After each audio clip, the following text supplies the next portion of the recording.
Hello, welcome to my YouTube channel.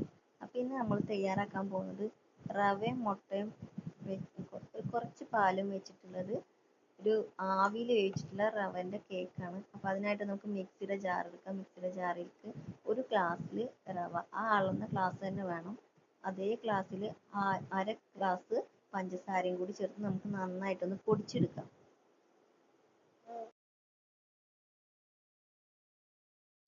അപ്പോൾ നമ്മൾ നന്നായിട്ടൊന്ന് പൊടിച്ചെടുത്തിട്ടുണ്ട്. എന്നിട്ട് അതിലേക്ക് ഒരു കോഴിമുട്ടയാണ് ഞാനിവിടെ ഉപയോഗിക്കുന്നത്. അപ്പോൾ ഒരു കോഴിമുട്ട ഒഴിച്ചിട്ട് അത് നന്നായിട്ട് നമുക്കിനി ബ്ലെൻഡ് ചെയ്തെടുക്കണം. അപ്പോൾ അതിന് മുന്നായിട്ട് സൺഫ്ലവർ ഓയിൽ ഒരു 1/4 ഗ്ലാസ് സൺഫ്ലവർ ഓയിലാണ് ഞാൻ ഒഴിക്കുന്നത്. പിന്നെ നമുക്ക് അര ഗ്ലാസ് പാലും വേണം. അതും കൂടി ചേർത്ത് നന്നായിട്ട് നമുക്കൊന്ന് ബ്ലെൻഡ് ചെയ്തെടുക്കാം. ആവശ്യത്തിനുള്ള ഒരു മധുരം ബാലൻസ് ചെയ്യാൻ വേണ്ടിയിട്ടൊരു നുള്ളു ഉപ്പ് ഇട്ട് കൊടുക്കുന്നുണ്ട്. ഇനി നമ്മൾ ഉണ്ടാക്കി വെച്ച ബാറ്റർ നമുക്കൊരു പാത്രത്തിലേക്ക് മാറ്റി കൊടുക്കാം. മാറ്റി കൊടുത്തതിന് ശേഷം അതൊരു 10 മിനിറ്റ് റെസ്റ്റ് ചെയ്യാൻ വേണ്ടി വെക്കണം. ഇനി നമുക്ക് ഡെക്കറേഷനുള്ള നട്ട്സ് കടിക്കാൻ കിട്ടാൻ വേണ്ടിയിട്ട് നമുക്ക് നട്ട്സ് ഇട്ട് കൊടുക്കാം. ഞാൻ ഇവിടെ ആൽമണ്ടാണ് ഉപയോഗിക്കുന്നത്.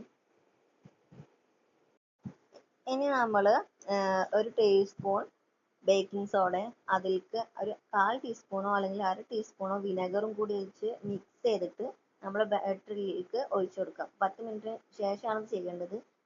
ബാറ്ററിലേക്ക് ഒഴിച്ചിട്ട് നമുക്ക് നന്നായിട്ട് മിക്സ് ചെയ്യാം. അപ്പോൾ പെട്ടെന്ന് തന്നെ നമുക്കിത് ആവിയിൽ വേവിച്ചിട്ട് ചുട്ടെടുക്കുകയാണ്.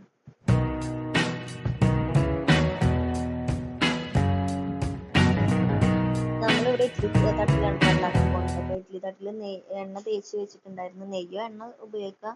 അതിലേക്ക് ആവി കയറ്റാൻ വേണ്ടിയിട്ടുള്ള പാത്രം നമ്മളവിടെ ചൂടാക്കാൻ വേണ്ടി വെച്ചിട്ടുണ്ടായിരുന്നു.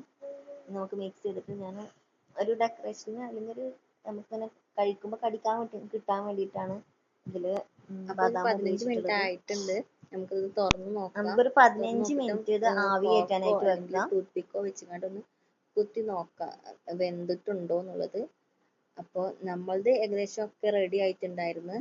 നമുക്കിത് തണുത്തതിന് ശേഷം ഇതിന്ന് എടുക്കാനായിട്ട് കിട്ടുള്ളൂ.